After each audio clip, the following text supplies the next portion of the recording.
नमस्कार दोस्तों, एक बार आप सभी का फिर से स्वागत है आप सभी के अपने YouTube चैनल टीयर गुरुजी पर। दोस्तों, मेरा नाम है मयंक जायसवाल और आप सभी का स्वागत है आप सभी के अपने इस YouTube चैनल पर। जितने भी लोगों को मेरे क्लास की टाइमिंग नहीं पता है वो लोग देख लें, आपके मोबाइल स्क्रीन पर शो हो रहा है। जो आपकी पहली क्लास है वो जीके जीएस की सुबह के टाइम 8 बजे आपको फुल टेस्ट कराया जाता है। जो आपकी दूसरी क्लास है एनसीईआरटी जीके, जिसमें आपको मैं इतिहास, भूगोल और भी उससे रिलेटेड बहुत ही इंपॉर्टेंट क्वेश्चन बताता हूँ। और जो आपकी तीसरी क्लास है वो स्पेशल जीके की है, जो कि मैं उसका टेस्ट टॉपिक को बहुत ही अच्छे से बताता हूँ, जिसमें आपके बहुत ही इंपॉर्टेंट प्रश्न बताए जाते हैं। तो जितने भी लोग अभी तक हमसे नहीं जुड़े हैं वो लोग हमारे चैनल को सब्सक्राइब कर लें, जिससे कि उन्हें हमारे वीडियोज़ के नोटिफिकेशन आसानी से मिलते रहें, क्योंकि आपको यहाँ पर आपकी परीक्षा से रिलेटेड तैयारी कराई जाती है, जो कि आपके लिए बहुत ही इंपॉर्टेंट है। तो चलिए बढ़ते हैं अपने आज के पहले प्रश्न की तरफ। आज का जो आपका पहला प्रश्न है 51 नंबर क्वेश्चन। दोस्तों, मैं आपको बताना चाहूँगा शुरू के जो इससे पहले के 1 से लेकर 50 तक के क्वेश्चंस हैं, 25 से लेकर 50 तक के, उसको मैंने इससे पहले वाले वीडियो में बताया है। जिन लोगों ने अभी तक नहीं देखा है तो उसका लिंक जो है डिस्क्रिप्शन में है, आप लोग जाइए उसे भी देखिए, क्योंकि आपको इंपॉर्टेंट प्रश्न उसमें आपको बताए गए हैं। तो चलिए आज की क्लास को शुरू करते हैं। जो आपका 51 नंबर क्वेश्चन है, तो आप लोग बताइए इसमें क्या होगा। वर्ल्ड ट्रेड ऑर्गेनाइजेशन स्थित है, ठीक है, बताइए सभी लोग 51 नंबर क्वेश्चन ये कहाँ पर स्थित है। WTO इसको शॉर्टकट में बोलते हैं, ठीक है। इसका फुल फॉर्म लिखा गया है यहाँ पर, वर्ल्ड ट्रेड ऑर्गेनाइजेशन, ठीक है। इसका शॉर्ट फॉर्म क्या है, WTO। सभी लोग ध्यान दें। तो यहाँ पर जितने भी लोग का ऑप्शन नंबर बी आ रहा है, जेनेवा, वो लोग यहाँ पर बिल्कुल करेक्ट हो जाएंगे। ये जनवरी 1995 ईस्वी में इसकी शुरुआत हुई थी और इसका मुख्यालय जो है ये जिनेवा आपका कहाँ है, स्विट्ज़रलैंड में है। इसके वर्तमान जो है महानिदेशक कौन है, रॉबर्टो हैं। इसके महान जो हैं इस समय प्रेजेंट टाइम पे रॉबर्टो हैं। ये ब्राज़ील से संबंध रखते हैं ये, ठीक है। तो यहाँ पर जितने भी लोग का ऑप्शन नंबर बी है जिनेवा, वो लोग यहाँ पर बिल्कुल करेक्ट हो जाएंगे। चलिए बढ़ते हैं अपने अगले क्वेश्चन की तरफ। दोस्तों, आपसे पूछा जा रहा है क्वेश्चन नंबर 52। वैज्ञानिकों ने हाल ही में बताया, इसमें पूछ रहा है आपसे, वैज्ञानिकों ने हाल ही में सहायता से विश्व का सबसे छोटा प्रकाश बल्ब बनाया है, ठीक है। कौन सा प्रकाश बल्ब बनाया है और किसकी सहायता से बनाया है, ये आपसे पूछा जा रहा है।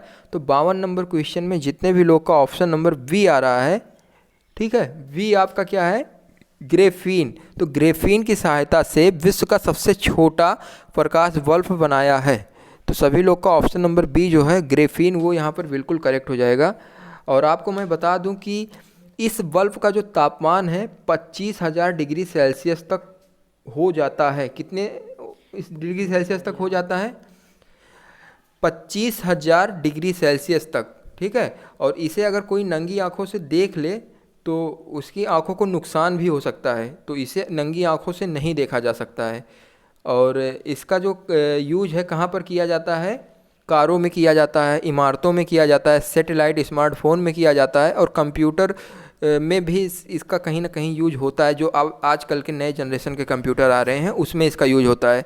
तो ये आपका इम्पॉर्टेंट क्वेश्चन है, सभी लोग इसको अच्छे से देख लीजिए। चलिए बढ़ते हैं अपने अगले क्वेश्चन की तरफ। अगला क्वेश्चन आपसे पूछा जा रहा है कि एक भारहीन गुब्बारे में 200 ग्राम जल भरा गया है, इसका जल में भार होगा। सभी लोग बताइए 53 नंबर क्वेश्चन आपका कौन सा ऑप्शन सही हो जाएगा। अगर एक भारहीन गुब्बारे में 200 ग्राम जल भरा जाएगा तो इस जल का भार जो है 0 हो जाएगा, ठीक है। तो यहाँ पर जितने भी लोग का ऑप्शन नंबर ए आ रहा है वो लोग यहाँ पर बिल्कुल करेक्ट हो जाएंगे, ठीक है। 0 जिसका भी है वो लोग यहाँ पर बिल्कुल करेक्ट हो जाएंगे। चलिए बढ़ते हैं अपने अगले क्वेश्चन की तरफ। अगला क्वेश्चन आपसे पूछा जा रहा है कि निम्नलिखित में से किसका मिलान सही नहीं है, ठीक है। सभी लोग बताइए 54 नंबर क्वेश्चन जो आपका सोडियम, इसमें आपसे पूछा जा रहा है कि किसका मिलान सही नहीं है। तो जो आपका ये है कपड़े धोने का सोडा, इसका मिलान बिल्कुल गलत है, ठीक है। इसका जो सही मिलान है वो है एथिलीन, ठीक है। एथिलीन, इसका फार्मूला क्या होता है एथिलीन का फार्मूला होता है C2H2OH4। तो जितने भी लोग यहाँ पर ऑप्शन नंबर डी जवाब दे रहे हैं, कपड़े धोने का सोडा, इसका संबंध पोटेशियम से नहीं है, इसका संबंध आपका कपड़े धोने के सोडा से है, ठीक है। तो चलिए बढ़ते हैं अपने अगले क्वेश्चन की तरफ।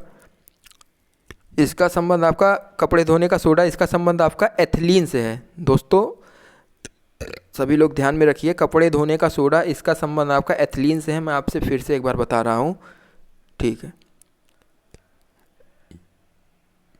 आपसे अगला क्वेश्चन जो पूछा जा रहा है वो इसमें आपसे पूछा जा रहा है कि निम्नलिखित में से कौन फलों के पकने में बढ़ावा देता है। सभी लोग बताइए, इसमें से आपसे ये पूछा जा रहा है कि निम्नलिखित में से कौन फलों के पकने में बढ़ावा देता है। तो यहाँ पर जितने भी लोग का ऑप्शन नंबर डी है वो लोग यहाँ पर बिल्कुल करेक्ट हो जाएंगे। ऑप्शन नंबर डी आपका क्या है, एथिलीन, ठीक है। एथिलीन जो है इसका फार्मूला भी मैंने आपको बताया कि C2H4 ये होता है, और ये जो है फलों के पकने में ये आपकी सहायता करता है। तो जितने भी लोग ऑप्शन डी जवाब दे रहे हैं वो लोग यहाँ पर बिल्कुल करेक्ट हैं।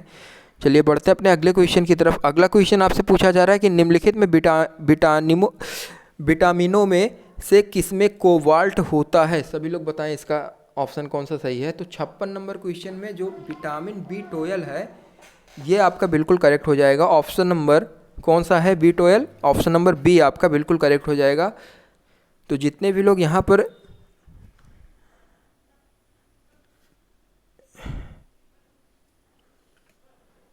दोस्तों आपसे क्या पूछा गया था कि कौन सा क्वेश्चन था,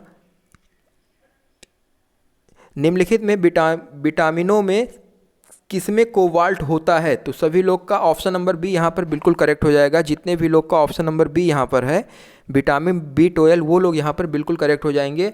आपका जो विटामिन B12 है इसका रासायनिक नाम क्या होता है, साइनोकोबालमिन, ठीक है, साइनोकोबालमिन। सभी लोग ध्यान से देखिए, मैंने इसे टुकड़ों में बताया जिससे कि आप लोग जान सकें। देखिए मैं लिख भी दे रहा हूँ, साइनो, ठीक है, कोबालमिन।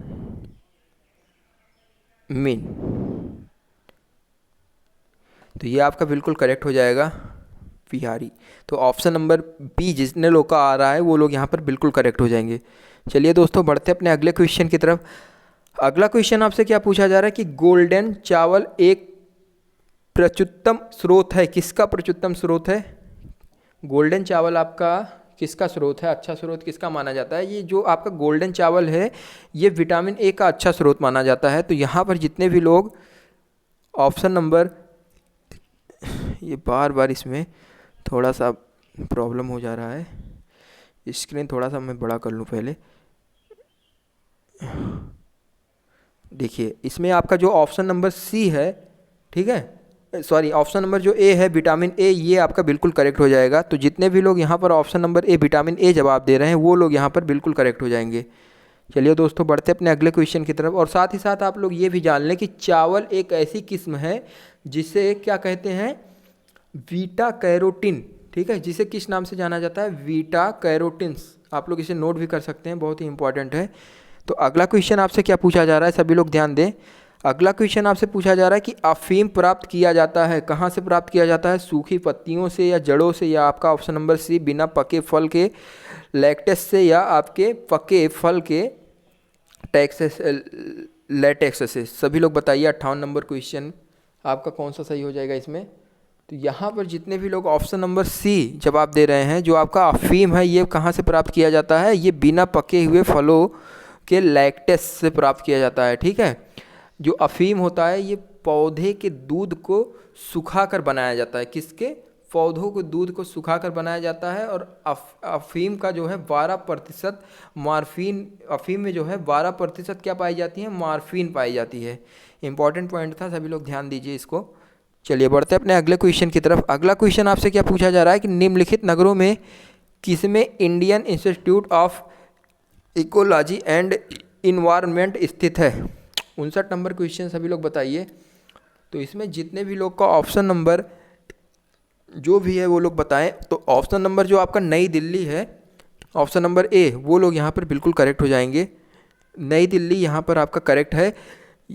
मैं आपको बता दूं कि ये जो आपका 59 नंबर क्वेश्चन है, इसमें जब Indian institute of ecology and environment की स्थापना की गई थी तो वो सन क्या था आपका 1980। तो जितने भी लोग को नहीं पता है सन कितना था, तो 1980 आपका बिल्कुल करेक्ट है।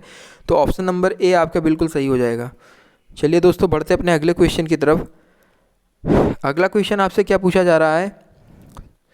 अगला क्वेश्चन आपसे पूछा जा रहा है कि भारतीय राष्ट्रीय जैविक विविधता प्राधिकरण स्थापित किया गया। सभी लोग बताइए 60 नंबर क्वेश्चन में कौन सा ऑप्शन सही हो जाएगा। तो यहाँ पर जितने भी लोग ऑप्शन नंबर ए 2003 चेन्नई में जवाब दे रहे हैं वो लोग यहाँ पर बिल्कुल करेक्ट हो जाएंगे। ऑप्शन नंबर ए आपका यहाँ पर बिल्कुल करेक्ट है। भारतीय राष्ट्रीय जैविक विविधता जो है आपकी चेन्नई में स्थापित की गई थी, और कब? 2003 में। चलिए बढ़ते अपने अगले क्वेश्चन की तरफ। सभी लोग बताइए अगला क्वेश्चन क्या हो जाएगा आंसर इसका। जलीय फर्न जिसे जैव उर्वरक के रूप में प्रयुक्त किया जाता है वह है। 61 नंबर क्वेश्चन, बताइए इसमें क्या हो जाएगा। तो ये जो आपका एजोला है इसे ठंडे पानी में उगने वाला एक घास पौधा भी माना जाता है। एजोला क्या है? ये एक ठंडे पानी में उगने वाला खास पौधा है जो जलीय फर्न, ठीक है, जलीय फर्न के रूप में जाना जाता है, जिसे जैविक उर्वरक के रूप में प्रयुक्त किया जाता है। ठीक है, ये ठंडे पानी में उगने वाला एक पौधा है। तो जितने भी लोग का ऑप्शन नंबर ए आ रहा है, बी आ रहा है एजोला, वो लोग यहाँ पर बिल्कुल करेक्ट हो जाएंगे, जीवनी। ठीक है, अगला क्वेश्चन आपसे पूछा जा रहा है कि ऑक्सीजन जो प्रकाश संश्लेषण से उत्पन्न होती है, बताइए इसमें क्या हो जाएगा आंसर। ऑक्सीजन जो प्रकाश संश्लेषण से उत्पन्न होती है। तो 62 नंबर क्वेश्चन में जितने भी लोग का ऑप्शन नंबर ए आ रहा है जल से, वो लोग यहाँ पर बिल्कुल करेक्ट हो जाएंगे। आपका ऑप्शन नंबर क्या है? ए जल। ठीक है, और मैं आपको बताना चाहूँगा कि प्रकाश संश्लेषण की जो क्रिया होती है ये उपचयन अपचयन, ठीक है, इनके द्वारा होती है, और इसमें जल का उपचयन ऑक्सीजन से बनने में कार्बन डाइऑक्साइड का उपयोग भी किया जाता है इसमें। तो जितने भी लोग का ऑप्शन नंबर ए है जल से, वो लोग यहाँ पर बिल्कुल करेक्ट हो जाएंगे। तो चलिए बढ़ते अपने अगले क्वेश्चन की तरफ। अगला क्वेश्चन आपसे क्या पूछा जा रहा है? उत्तर प्रदेश का गुरु पूर्णिमा पर्व समर्पित है, किस ऋषि के लिए ये पर्व आपका समर्पित है? तो 63 नंबर क्वेश्चन में जितने भी लोग ऑप्शन नंबर ए व्यास जवाब दे रहे हैं, जो ऋषि व्यास थे, ये गुरु पूर्णिमा उन्हीं से संबंध रखता है। तो यहाँ पर आपका बिल्कुल सही हो जाएगा ऑप्शन नंबर ए। ठीक है, और मैं आपको बता दूं कि ये जो व्यास जी थे, इसी दिन की वजह से, इन्हीं की वजह से गुरु की पूजा विधान मानी जाती है। ठीक है, गुरु की पूजा करना ये चीज़ जरूरी माना जाता है इन्हीं के कारण। ठीक है, तो जितने भी लोग ऑप्शन नंबर ए जवाब दे रहे हैं वो लोग यहाँ पर बिल्कुल करेक्ट हो जाएंगे। चलिए बढ़ते अपने अगले क्वेश्चन की तरफ। अगला क्वेश्चन आप लोगों से पूछा जा रहा है कि उत्तर प्रदेश के किस क्षेत्र में सोयाबीन की फसल मुख्यतः उगाई जाती है? सभी लोग बताइए, आप लोगों ने देखा भी होगा। तो इसमें कौन सा ऑप्शन सही है? Train, A B C D, आपका कौन सा ऑप्शन सही है? तो यहाँ पर जितने भी लोग ऑप्शन नंबर डी बुंदेलखंड जवाब दे रहे हैं वो लोग यहाँ पर बिल्कुल करेक्ट हो जाएंगे। ठीक है, पूरे कॉन्फिडेंस के साथ जवाब दीजिए अगर आपको पता है। तो यहाँ पर जितने भी लोग बुंदेलखंड क्षेत्र जवाब दे रहे हैं वो लोग यहाँ बिल्कुल करेक्ट हो जाएंगे। उत्तर प्रदेश में बुंदेलखंड के जालौन ज़िले में, ठीक है, झांसी, ललितपुर, यहाँ सब जो है सोयाबीन की खेती भरपूर मात्रा में होती है। कहाँ कहाँ पर? झांसी में, हमीरपुर में, बांदा में, महोबा में, इन ज़िलों में सोयाबीन की खेती बहुत अधिक मात्रा में होती है। ठीक है, और सोयाबीन आपके लिए बहुत उपयोगी भी माना जाता है। ये आपके टॉक्सिन्स को बाहर करता है और आपको एक एनर्जी फील कराता है। तो सोयाबीन बहुत ही ऊर्जा का स्रोत भी है। तो जितने भी लोग का ऑप्शन ए था वो लोग यहाँ पर बिल्कुल करेक्ट हो गए। बढ़ते हैं अपने अगले क्वेश्चन की तरफ। अगला क्वेश्चन आपसे क्या पूछा जा रहा है? उत्तर प्रदेश में सबसे पुराना विश्वविद्यालय कहाँ पर स्थित है? सभी लोग बताइए। तो यहाँ पर जितने भी लोग ऑप्शन नंबर बी, ठीक है, इलाहाबाद विश्वविद्यालय, उम्मीद है कि सभी लोग को पता होगा कि ये आपका बी वाला ही सही था। तो जितने भी लोग का ऑप्शन नंबर बी जवाब यहाँ पर है, इलाहाबाद विश्वविद्यालय, ये आपका सबसे पुराना विश्वविद्यालय माना जाता है। और इसकी स्थापना जो है सन 1800 किसमें 1887 ईस्वी में हुई थी। सभी लोग इसको नोट भी कर लें। जो सबसे पुराना आपका विश्वविद्यालय है ये इसकी स्थापना सन 1887 ईस्वी में की गई थी। तो जितने भी लोग का ऑप्शन नंबर बी है वो लोग यहाँ बिल्कुल करेक्ट हो जाएंगे। चलिए बढ़ते हैं अपने अगले क्वेश्चन की तरफ। अगला क्वेश्चन आपसे पूछा जा रहा है कि doctor Ambedkar institute of technology for handicapped अवस्थित है। ठीक है, सभी लोग बताइए। 66 नंबर क्वेश्चन। तो ये आपका कहाँ पर अवस्थित है, सभी लोग बताने की कोशिश करें। तो आपको मैं बता दूं कि doctor Ambedkar institute for handicapped की स्थापना जो है सन 1997 ईस्वी में, किस ईस्वी में, सन 1997 ईस्वी में। सभी लोग बताएं कहाँ पर, कानपुर में की गई थी। ठीक है, लीड, जितने भी लोग कानपुर लीड जवाब दे रहे हैं वो लोग यहाँ पर बिल्कुल करेक्ट हो जाएंगे। ठीक है, चलिए बढ़ते अपने अगले क्वेश्चन की तरफ। अगला क्वेश्चन आपसे पूछा जा रहा है कि इसमें मिलान करना है कि कौन सा मिलान इसमें सही नहीं है, सभी लोग बताएं। तो यहाँ पर 67 नंबर क्वेश्चन में जितने भी लोग का ऑप्शन नंबर जो ये आपका सी है गोरखपुर, इसका संबंध खेल कूद के सामान बनाने वाला मतलब खेल कूद के सामान बनाने का उद्योग यहाँ पर नहीं है। ठीक है, ये आपका बिल्कुल गलत है। ठीक है, यहाँ पर आपका ऑप्शन नंबर सी जो है ये बिल्कुल करेक्ट हो जाएगा। तो जितने भी लोग का ऑप्शन नंबर सी जवाब आया है वो लोग यहाँ बिल्कुल करेक्ट हैं। चलिए बढ़ते अपने अगले क्वेश्चन की तरफ। अच्छा, वैसे मैं बताना चाहूँगा कि ये जो आपका खेल कूद का सामान, ये चीज़ आखिर बनाया कहाँ जाता है, इसका उद्योग कहाँ पर ज़्यादा है, तो ये आपका मुख्यतः मेरठ में अवस्थित है। ठीक है, मेरठ में आप चले जाइए, वहाँ पर आपको खेल कूद के सामान बनाने वाले कई उद्योग मतलब कई फैक्ट्रियाँ आपको वहाँ मिल जाएंगी। ठीक है, इम्पॉर्टेंट है, सभी लोग ध्यान में रखें। इसमें भी सूची का मिलान करना है, आपको बताना है कि नीचे दिए गए मतलब इसमें मिलान करना है कि उद्योग दिए गए हैं और उसका केंद्र आपका बताना है कि कौन सा है। ठीक है, सही सही बताना है। इसमें आपको 3 गलत दिए गए हैं और एक आपका परफेक्ट सही है। तो ये जो आपका दियाच लाई है ये मथुरा में, ये चीज़ आपका बिल्कुल करेक्ट हो जाएगा। ठीक है, और बाकी तीनों जो है पीतल की मूर्तियाँ वाराणसी, खेल का सामान बरेली। खेल का सामान हमने बताया ना कि अभी मेरठ में बनाया जाता है हम लोगों का ज़्यादातर, इसका केंद्र वहीं पर है। और लकड़ी के खिलौने ये मेरठ में गलत है बिल्कुल। ठीक है, आपको मैं सही सही बता दे रहा हूँ कि कौन सा किसका है। देखिए आप लोग ध्यान दीजिए, ये जो आपका लकड़ी का खिलौना है इसका सही मिलान है वाराणसी। ठीक है, क्या है इसका सही मिलान, वाराणसी। यहाँ पर जितने भी लोग लकड़ी के खिलौने का केंद्र वाराणसी बता रहे हैं वो लोग यहाँ बिल्कुल करेक्ट हो जाएंगे। और खेल का सामान मैंने आपको बताया कहाँ पर, खेल का सामान आपका मेरठ में ज़्यादा मात्रा में बनाया जाता है। ठीक है, और आपका जो ये है पीतल की मूर्तियाँ ये कहाँ पर ज़्यादा बनाई जाती हैं, ये आपका मथुरा। जितने भी लोग का ऑप्शन नंबर 4 है वो सही है। और दियाए लासी आपको पता है कि बरेली, तो यहाँ पर बिल्कुल परफेक्ट है। तो चलिए बढ़ते अपने अगले क्वेश्चन की तरफ। तो आप लोग ऑप्शन नंबर डी यहाँ पर करेक्ट कर लीजिए। तो चलिए अगला क्वेश्चन आपसे क्या पूछा जा रहा है, आपसे पूछा जा रहा है कि निम्नलिखित में से कौन सा सांस्कृतिक विलंबना का कारक नहीं है। ठीक है, यहाँ पर धर्म, कानून, राजनीति, परंपरा। सभी लोग बताइए इसमें आपका कौन सा ऑप्शन सही हो जाएगा। यहाँ कब क्या कैसे ये नहीं पूछा जा रहा है, यहाँ पर आपको सिर्फ साफ साफ बताना है कि सांस्कृतिक विलंबना का कारक नहीं है, इनमें से कौन सा नहीं है। तो 69 नंबर क्वेश्चन में आपका जो ऑप्शन नंबर बी है राजनीति, ये आपका बिल्कुल करेक्ट हो जाएगा। ऑप्शन नंबर बी आपका क्या है, राजनीति।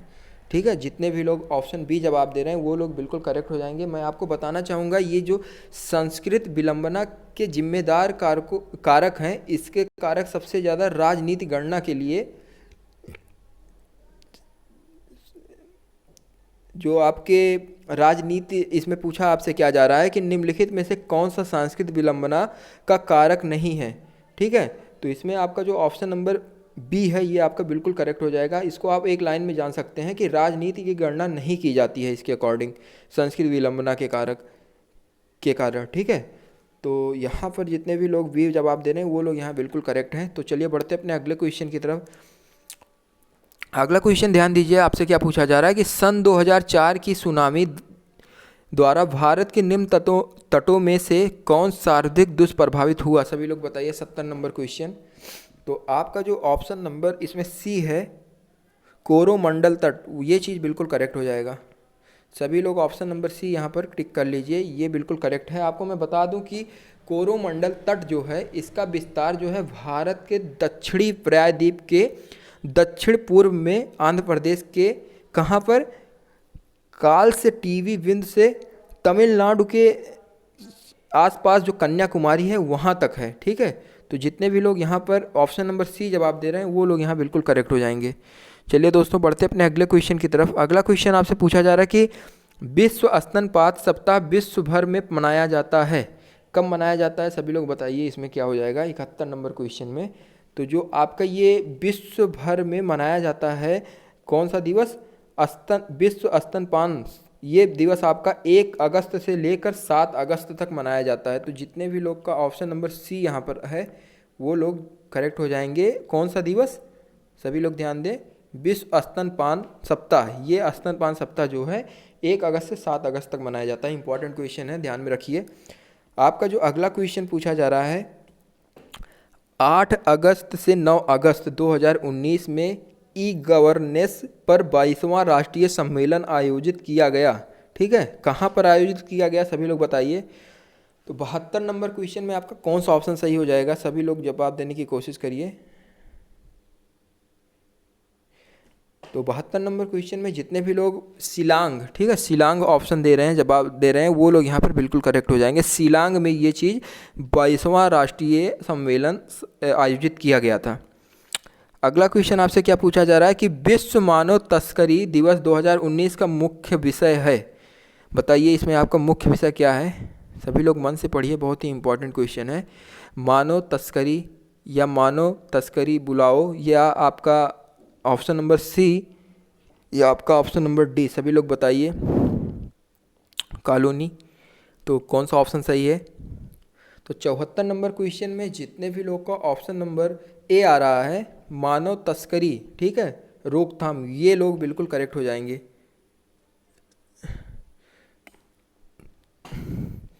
सभी लोग को सेंस थोड़ा सा लगाना चाहिए। यहाँ पर आपसे देखिए पूछा क्या जा रहा था, विश्व मानव तस्करी दिवस, ठीक है। यहाँ पर मानव तस्करी दिवस जो है किस कारण से मनाया जाता है? उसका मुख्य कारण है रोकथाम के लिए। 2019 से ये आपका शुरू हुआ। तो जितने भी लोग का ऑप्शन नंबर ए है वो लोग यहाँ पर बिल्कुल करेक्ट हो जाएंगे।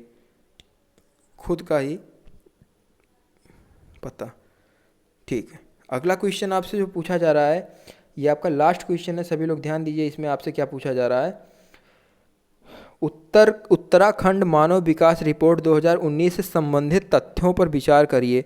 ठीक है, आपके पास 4 ऑप्शन दिए गए हैं, आपको सही ऑप्शन का चयन करना है। ये जो आपका पहला ऑप्शन है, institute for human development Delhi के सहयोग से उत्तराखंड की प्रथम विकास रिपोर्ट तैयार की गई है। क्या आपका ये कथन सही है कि आपका दूसरा वाला कथन क्या कह रहा है? सभी लोग ध्यान दीजिए। दूसरा कथन आपसे क्या पूछा जा रहा है? दूसरा कथन आपसे कह रहा है कि मानव विकास सूचांक में देहरादून पहले स्थान पर है। क्या ये वाला ऑप्शन आपका, ये कथन आपका सही है? तो देखिए आपका इसमें थोड़ा सा नीचे जो है मिसप्रिंट हो गया, मैं आपको अभी बता देता हूँ कौन सा ऑप्शन सही है। और आपका ये जो तीसरा वाला है, उत्तराखंड की जन्म पर जीवन प्रयासा, ठीक है, प्रत्याशा 71.3 वर्ष, क्या ये आपका ये सही है? या चौथा वाला जन्म पर सर्वाधिक जीवन प्रत्याशा देहरादून की है? तो आप लोग सभी जवाब देने की कोशिश कीजिए, आपको इसमें से कौन सा ऑप्शन सही लग रहा है। तो यहाँ पर जितने भी लोग ऑप्शन नंबर ये तीसरा और चौथा जवाब दे रहे हैं वो लोग यहाँ पर बिल्कुल करेक्ट हो जाएंगे। ठीक है, आपका ये तीसरा और चौथा सभी लोग ध्यान से देख लीजिए, ये आपका बिल्कुल करेक्ट आंसर है। चलिए दोस्तों, इसी के साथ ये वीडियो यहीं पर समाप्त होता है। यदि आपको वीडियो अच्छा लगे तो वीडियो को लाइक करिए और हमारे चैनल टीयर गुरुजी मयंक सर को सब्सक्राइब करिए, जिससे कि आपको हमारे वीडियोज के सारे नोटिफिकेशन आसानी से मिलते रहें। क्योंकि मैं यहाँ पर आपके लिए डेली 2 से 3 वीडियोज़ डेली प्रोवाइड करता हूँ, जो कि आपके एग्ज़ाम के लिए बहुत ही ज़्यादा इम्पॉर्टेंट होते हैं। ठीक है, तो मिलते हैं अपने अगले वीडियो में, तब तक के लिए बाय बाय।